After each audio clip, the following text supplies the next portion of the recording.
Hello students, प्रिय विद्यार्थियों। मैं रमेश कुमार तिवारी, प्रवक्ता Shri Verde Jain inter college Lalitpur. प्रिय विद्यार्थियों, उत्तर प्रदेश माध्यमिक शिक्षा परिषद द्वारा निर्धारित कक्षा 12 के हिंदी के पाठ्यक्रम के अंतर्गत आज फणीश्वर नाथ रेणु की लिखी हुई प्रमुख आंचलिक कहानी पंचलाइट लेकर मैं आप लोगों के समक्ष उपस्थित हुआ। आज मैं इस कहानी तथा कहानीकार के ऊपर चर्चा करूंगा। प्रमुख बिंदुओं जिसमें लेखक का परिचय, कहानी का नामकरण, कहानी के पात्र, कहानी का सारांश और कहानी के उद्देश्य पर मैं आप लोगों के समक्ष चर्चा करूंगा। प्रिय विद्यार्थियों, माध्यमिक शिक्षा परिषद उत्तर प्रदेश द्वारा आयोजित बोर्ड परीक्षा में हिंदी विषय के प्रश्न संख्या 1 और प्रश्न संख्या 2 में आपके पाठ्यक्रम में सम्मिलित कथाकारों, लेखकों और कवियों की रचनाओं तथा उनके जीवन से संबंधित एक एक नंबर के 10 प्रश्न पूछे जाते हैं। इस प्रश्न को ध्यान में रखते हुए सर्वप्रथम हम कथाकार फणीश्वर नाथ रेणु की परिचय प्राप्त करेंगे, उनकी रचनाओं के बारे में जानेंगे, समझेंगे। इसके अतिरिक्त आपके बोर्ड परीक्षा के प्रश्न संख्या 6 में कहानी के तत्वों के आधार पर कहानी की विशेषताओं का वर्णन या कहानी के नामकरण की सार्थकता का वर्णन करते हुए कहानी की कथा वस्तु या कहानी के पात्र का चरित्र चित्रण, कहानी का सारांश या कहानी के उद्देश्य आदि पर आधारित 5 नंबर के प्रश्न पूछे जाते हैं। मैं इन सभी पूछे जाने वाले प्रश्नों के ऊपर, उनके महत्वपूर्ण बिंदुओं के ऊपर आप लोगों के समक्ष चर्चा करूंगा। तो चलिए सबसे पहले हम लेखक कथाकार फणीश्वर नाथ रेणु के जीवन के बारे में, उनकी रचनाओं के बारे में समझते हैं। प्रिय विद्यार्थियों, फणीश्वर नाथ रेणु हिंदी साहित्य के विख्यात कथाकार हैं। वो किसी परिचय के मोहताज नहीं। प्रेमचंदोत्तर कथा साहित्य में किसी का नाम सम्मान के साथ लिया जाता है तो उसमें फणीश्वर नाथ रेणु जी का नाम सबसे आगे आता है। फणीश्वर नाथ रेणु का जन्म 4 मार्च 1921 ईस्वी में बिहार के पूर्णिया जिले में औराही हिगना नामक ग्राम में हुआ था। इनकी विद्वता से प्रभावित होकर भारत सरकार द्वारा इन्हें पद्मश्री की उपाधि से विभूषित किया गया, किंतु बिहार आंदोलन में सक्रिय भूमिका निभाते हुए इन्होंने पद्मश्री की उपाधि तथा उस पर मिलने वाली आर्थिक सहायता राशि को भी वापस लौटा दिया। फणीश्वर नाथ रेणु जी का स्वर्गवास 11 अप्रैल 1977 ईस्वी को हुआ।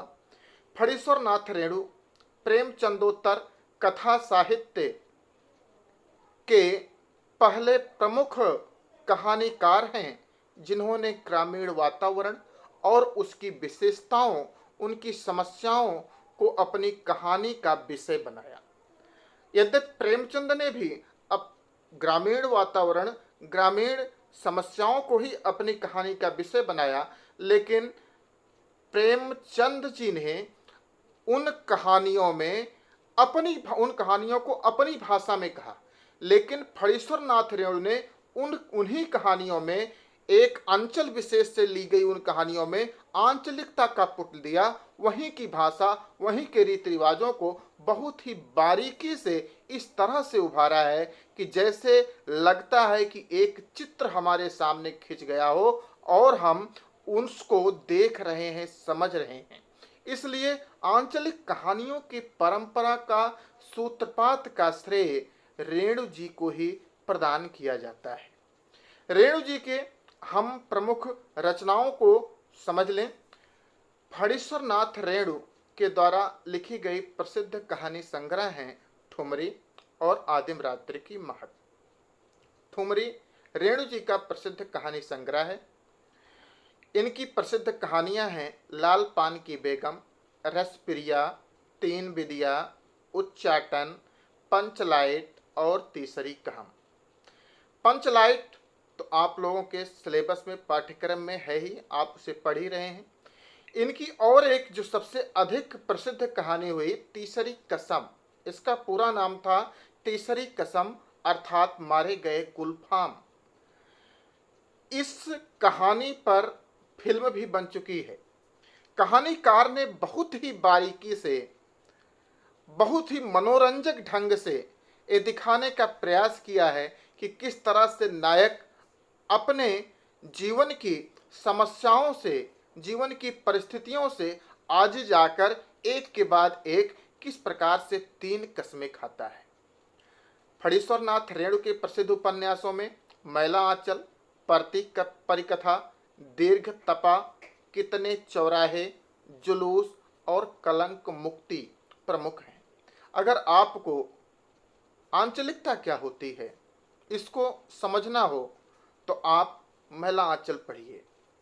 मैला आंचल पूर्णिया जिले के एक पिछड़े गांव का बहुत ही सुंदर चित्रण प्रस्तुत करता है, जिसमें गांव के रीति रिवाज, गांव के लोगों की वेशभूषा, गांव के वातावरण, गांव के लोगों का खान पान, रहन सहन, गांव के त्योहार, गांव में किस प्रकार से शहर की राजनीति का प्रवेश होता है, स्वतंत्रता के आंदोलन के बाद नायकों के प्रति गांव के लोगों का किस प्रकार से व्यवहार है, इन सब चीजों को बहुत ही बारीकी से अपने इस उपन्यास मैला आंचल में फणीश्वर नाथ रेणु जी ने दिखाने का प्रयास किया है और जो बहुत ही सार्थक है।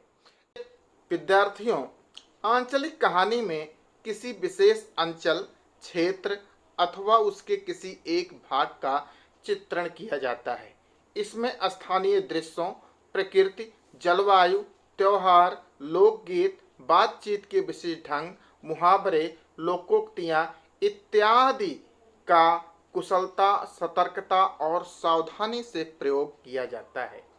इस कहानी पंचलाइट में भी बिहार के ग्रामीण अंचल के सामाजिक परिस्थितियों पर आधारित इस तथ्य पर प्रकाश डाला गया है कि वहाँ के लोग किस प्रकार जाति के आधार पर टोलियों में बंट जाते हैं, उनमें परस्पर ईर्ष्या भाव और द्वेष भाव भरा हुआ है और वह रूढ़िवादिता से ग्रस्त हैं।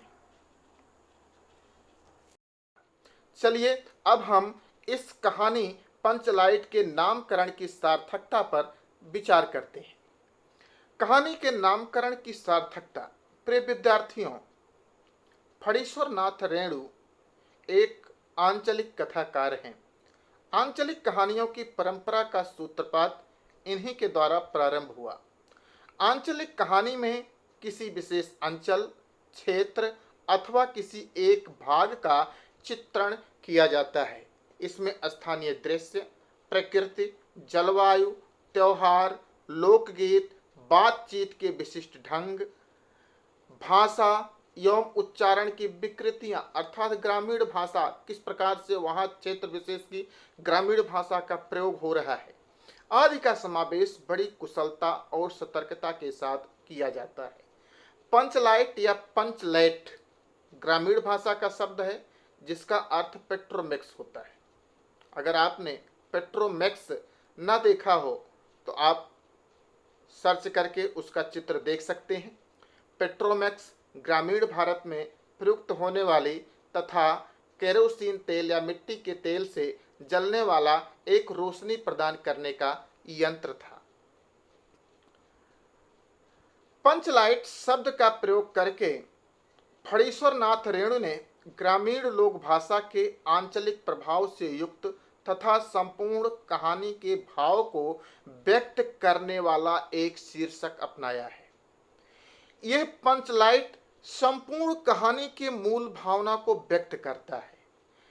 इस प्रकार यह कहानी एक तरफ तो ग्रामीण जीवन की सजीव झांकी प्रस्तुत करती है कि किस प्रकार से गांव के लोग एक दूसरे से ईर्ष्या द्वेष करते हैं, किस तरह से एक दूसरे के प्रति प्रेम की भावना है, किस तरह से वह एक दूसरे के ऊपर व्यंग करते हैं, किस तरह से गांव जातियों में विभाजित है, टोलियों में विभाजित है, पंचायतों में विभाजित है। तो इस तरह से यह कहानी एक तरफ तो ग्रामीण जीवन की सजीव झांकी प्रस्तुत करती है, तो दूसरी तरफ नामकरण से, अपने नामकरण से आंचलिक क्षेत्र में प्रयुक्त होने वाली भाषा से पाठक के मन में उस पंचलाइट को जानने व समझने तथा उसको पढ़ने के प्रति प्रेरणा उत्पन्न करती है। जब हम पंचलाइट पढ़ते हैं तो हम जानना चाहते हैं पंचलाइट क्या, पंचलाइट की क्या कहानी है, पंचलाइट कहानी के माध्यम से लेखक हमको क्या बताना चाहता है। अतः वास्तविक रूप से पंचलाइट शब्द का नामकरण संपूर्ण कथा पर अपना प्रभाव छोड़ता है और इसके द्वारा रेणु जी बहुत ही सतर्कता और सार्थकता के साथ गांव की सभ्यता और संस्कृति को बताने में सफल हो पाते हैं। इसलिए यह नाम बहुत ही सतर्कता और सार्थकता के साथ इसका नामकरण किया गया है, जो कि उचित है। प्रिय विद्यार्थियों, चलो अब हम इस कहानी के प्रमुख पात्रों के बारे में जान लेते हैं। कहानी के प्रमुख पात्र, जो कहानी का नायक है, वो गोधन है, जो कि किसी अन्य गांव से आकर इस गांव में बस गया था। वह मुनरी नामक एक युवती से प्रेम करता है, मुनरी भी उससे प्रेम करती है। मुनरी गुलरी काकी की पुत्री है। मुनरी की सहेली कनेली ये प्रमुख पात्र हैं। इसके अलावा सरदार छड़ीदार अगनू महतो। कहानी के कुछ गौड़ पात्र हैं जो क्षणिक रूप से हमारे सामने आते हैं, जैसे ब्राह्मण टोली के फुटंगी झा, कीर्तन मंडली के मूल गायन अर्थात मुख्य गायक, महतो टोली के पंच। ये सब कहानी में हमारे सामने उपस्थित होते हैं। कहानी में पात्रों का नामकरण भी रेणु जी ने बहुत ही सतर्कता के साथ किया है। जो ग्रामीण सभ्यता में लोगों के जिस तरह से पहले नाम हुआ करते थे, उन्हीं को उन्होंने अपनाया है, जैसे गोधन या गुलरी या मुनरी, कनेली, अगनू महतो, फुटंगी झा। इस तरह का नामकरण कहानी के आंचलिकता में चार चांद लगा देता है। चलिए अब हम कहानी के सारांश की तरफ चलते हैं और इस कहानी के सारांश को बखूबी समझ लेते हैं। प्रिय विद्यार्थियों, फणीश्वर नाथ रेणु जी ने पंचलाइट कहानी के प्रारंभ बहुत ही सजीव ढंग से किया है, जिस तरह से एक आंचलिक कहानी में होना चाहिए। उन्होंने गांव के सामाजिक संरचना का बड़ा ही सजीव चित्र सर्वप्रथम खींचा कि गांव जातियों में विभक्त है, टोलियों में विभक्त है। गांव में कुल 8 पंचायतें हैं। प्रत्येक पंचायत की अपनी एक सभा चट्टी है। सभा चट्टी अर्थात जहां पर पंचायतें एकत्रित होती हैं, लगती। हर पंचायत के पास अपनी दरी है, जाजिम है, शतरंजी है, पेट्रोमैक्स है। लेकिन इस गांव में महतो टोली के पास पेट्रोमैक्स नहीं है। तो इस महतो टोली ने 15 महीने से दंड जुर्माने के पैसे जमा कर करके इस बार रामनवमी के मेले में पेट्रोमैक्स खरीदा है। इस पेट्रोमैक्स को गांव वाले पंचलाइट या पंचलैट भी कहकर पुकारते हैं। पंचलाइट को खरीदने के बाद 10 रुपये बच गए थे, तो उन 10 रुपयों से उन्होंने पूजा सामग्री खरीद ली, क्योंकि बिना नेम टेम के कल कुब्जे वाली चीज का पुण्यान नहीं करना चाहिए। उनका मानना था कि अंग्रेज बहादुर के राज में भी जब पुल बनते थे तो पुल बनाने के पहले बलि दी जाती थी। इसलिए उन्होंने 10 रुपये के पूजा सामग्री खरीदी कि जिससे इस पंचलाइट के जलने पर एक बार इसकी पूजा की जाए, कीर्तन गाया जाए, आनंद मनाया जाए। पंच लाइट खरीद कर सभी पंच दिन दहाड़े ही गांव लौटते हैं। तो गांव की, जैसा कि विभिन्न टोलियों में विभाजित था, तो गांव के ब्राह्मण टोली के फुटंगी झां व्यंग करते हैं, कितने में लालटेन खरीद हुआ मातो। उनकी पंचलाइट को लालटेन कहकर उसका व्यंग उड़ाने का प्रयास करते हैं। उन्हें तुरंत जवाब भी मिल जाता है कि ये ब्राह्मण टोली के लोग ऐसा ही करते हैं। अपने गांव की, अपने घर की ढिबरी को तो पंचलाइट कहेंगे और हमारी पंचलाइट को भी वो ढिबरी कहेंगे। फिलहाल सबको पंचलाइट आने की प्रसन्नता थी। इसी खुशी में कीर्तन मंडली के मूल गायन का मतलब मूल गायक, मूल रूप से जो मुख्य गायक था, मुख्य गवैया जो था, मूल मूल गायन ने अपने साथियों को अच्छी तरह से समझा दिया। देखो, पंचलाइट की रोशनी में कीर्तन होगा और बेताले लोग जो हैं उनसे मैं पहली बार कह देता हूं, आखिरी बार कह देता हूं कि यदि आखिर धरने में डेढ़ बेड़ हुआ तो एकदम से बायकाट हो जाएगा, फिर से वह किसी भी कीर्तन मंडली में शामिल नहीं हो पाएंगे। तो मूलगन ने अपने गवैये साथियों को सतर्क कर दिया। अब पंचलाइट गांव में आई। सरदार जी के, गांव के जो टोली के सरदार थे, उनके दरवाजे पर आई। सरदार जी ने अपनी स्त्री को सतर्क कर दिया कि शाम को पूजा होगी और उसके लिए चौका पीढ़ा सब एकत्रित करके रखना। थोड़ी देर में टोली के सभी लोग पंचलाइट देखने के लिए एकत्रित हो गए। दिन रहते ही, अभी अंधेरा नहीं हुआ था, दिन रहते ही टोली के सभी लोग पंचलाइट देखने के लिए एकत्रित हो गए। छड़ीदार अग्नू महतो सबको सतर्क कर रहा, दूर से कोई पंचलाइट छुए ना। वही छड़ीदार अग्नू महतो सबको बता भी रहा है कि जब पंचलाइट हम ले आ रहे थे तो रास्ते में छन्न छन्न कर रहा था पंचलाइट, और किस तरह से दुकानदार से क्रय हुआ, किस दुकानदार ने किस तरह से डिब्बा दिया, किस तरह से दुकानदार ने 5 कौड़ी 5 रुपया दाम बताया और उसे फिर 5 रुपये छोड़ना पड़ा, 5 कौड़ी में जो है तय हुआ। वो सब बड़ी खुशी से, बड़ी प्रफुल्लता से गांव वालों को बता रहा है। अब अंधेरा होने को था।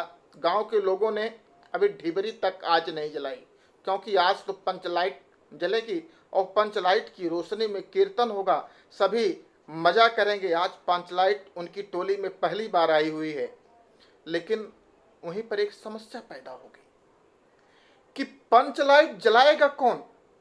पंचलाइट तो गांव की सभी टोलियों के पास था और हर टोली का कोई न कोई व्यक्ति तो पंचलाइट जलाना जानता था, लेकिन पहली बार पंचलाइट जलानी है और वो भी गांव के किसी अन्य लोग को, किसी अन्य टोली के किसी लोग को बुलाकर पंचलाइट जलाई जाए तो बाद में कहने को हो जाएगा, अरे तुम्हारे यहाँ तो कोई पंचलाइट जलाना भी नहीं जानता था।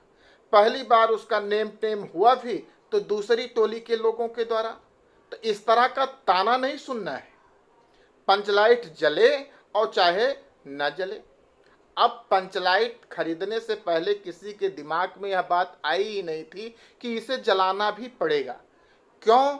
क्योंकि अभी तक जलाने बुझाने वाली कोई चीज गांव वालों ने खरीदी ही नहीं थी, तो इस तरह की कोई समस्या पैदा ही नहीं हुई। यह निर्णय हुआ कि दूसरी पंचायत के आदमी की मदद से पंचलाइट तो नहीं जलाया जाएगा, चाहे वह बिना जले ही पड़ा रहे। आज किसी ने अपने घर ढिबरी भी नहीं जलाई थी और पंचलाइट के न जलने से पंचों के चेहरे उतर गए। सब मन ही मन अपने सरदार, दीवान, अग्नू महतो इत्यादि को भला बुरा कहने लगे।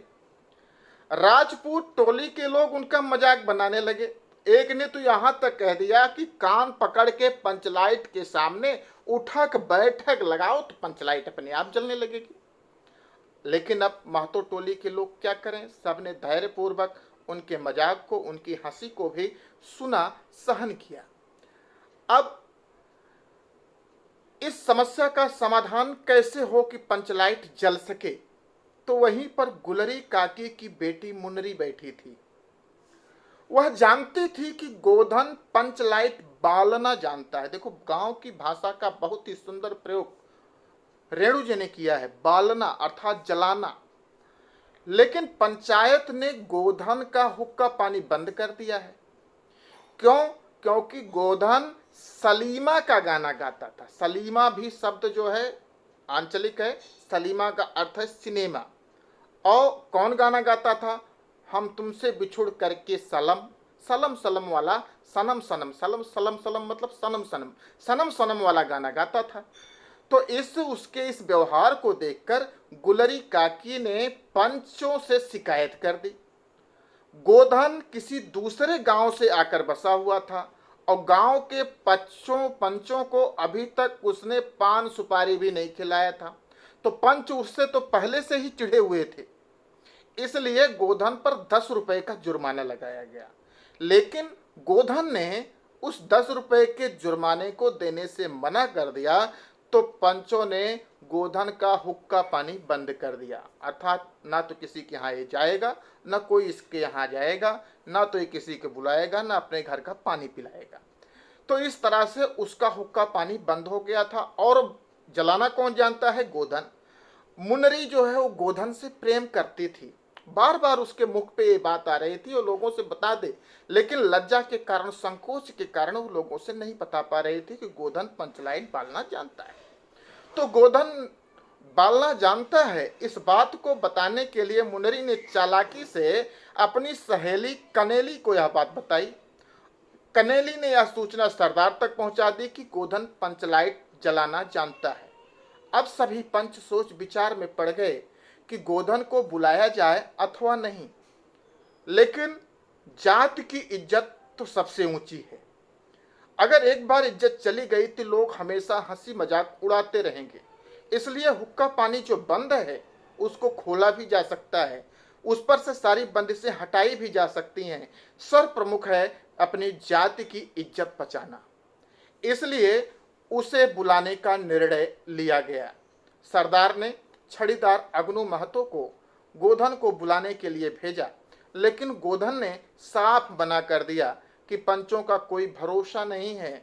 इस जलाने बुझाने वाली चीज में कुछ बिगड़ जाए तो कल का फिर हम पर जुर्माना हो जाए, इसलिए मैं पंच लाइट जलाने नहीं आऊंगा।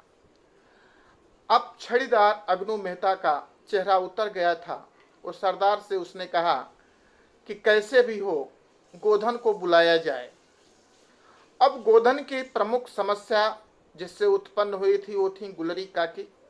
गुलरी काकी ने समझा कि अगर हम जाएंगे, उसे मना कर लाएंगे तो निश्चित ही गोधन आ जाएगा। आखिर गुलरी काकी गोधन के झोपड़े में गईं और उसे मनाकर ले आई। गोधन आ गया। अब अगली समस्या हुई कि गोधन ने पंचलाइट में तेल तो भरा, लेकिन उसने पूछा स्प्रिट कहाँ है। स्प्रिट पंचलाइट का बर्नर होता है, उसमें डाला जाता है और फिर उसमें माचिस की तीली से आग लगाई जाती है।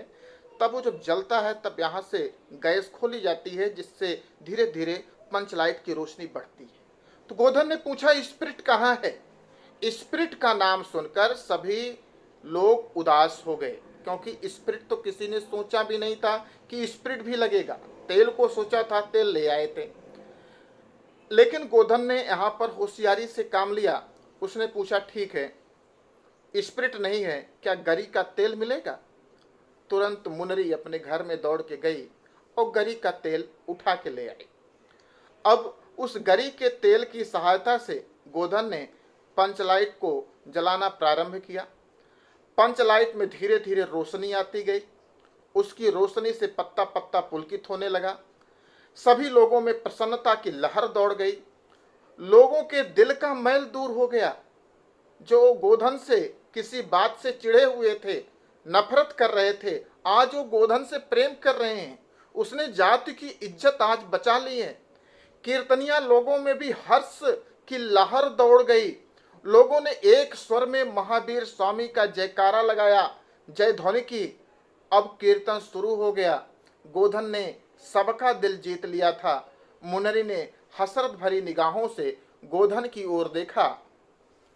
सरदार ने गोधन को बहुत प्यार से अपने पास बुलाकर कहा कि आज तुमने जात की इज्जत रखी है, इसलिए तुम्हारा 7 खून माफ।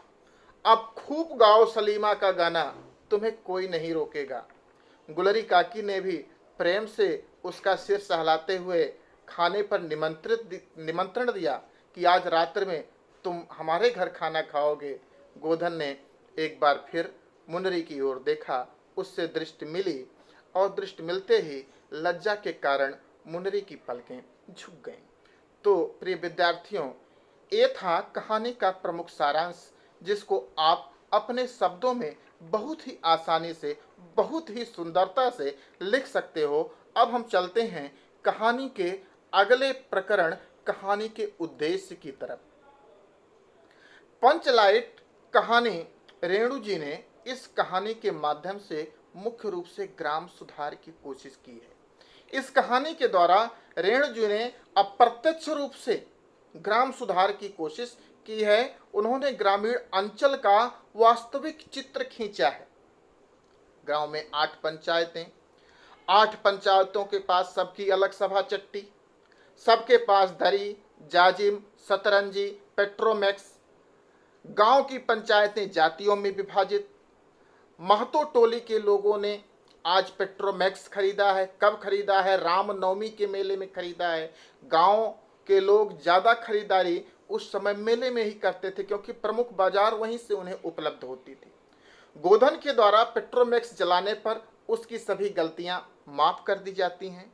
उसे मनोनुकूल आचरण की छूट भी मिल जाती है, जिससे स्पष्ट है कि आवश्यकता बड़े से बड़े रूढ़िगत संस्कार और परंपरा को व्यर्थ साबित कर देती है। इस प्रकार से प्रिय विद्यार्थियों, पंचलाइट जलाने की समस्या और उसके समाधान के माध्यम से कहानीकार फणीश्वर नाथ रेणु जी ने ग्रामीण मनोविज्ञान का सजीव चित्रण किया है। ग्रामवासी जाति के आधार पर किस प्रकार टोलियों में विभक्त हो जाते हैं और आपस में ईर्ष्या द्वेष युक्त भावों से भरे रहते हैं, इसका बड़ा ही सजीव चित्रण रेणु जी की इस कहानी में हुआ है। रेणु जी ने इस कहानी में यह भी दर्शाया है कि भौतिक विकास के इस आधुनिक युग में भी भारतीय गांव और कुछ जातियां आज बहुत ही पिछड़े हुए हैं। कहानी के माध्यम से रेणु जी ने अप्रत्यक्ष रूप से गांव सुधार की भी प्रेरणा प्रदान कर दी है।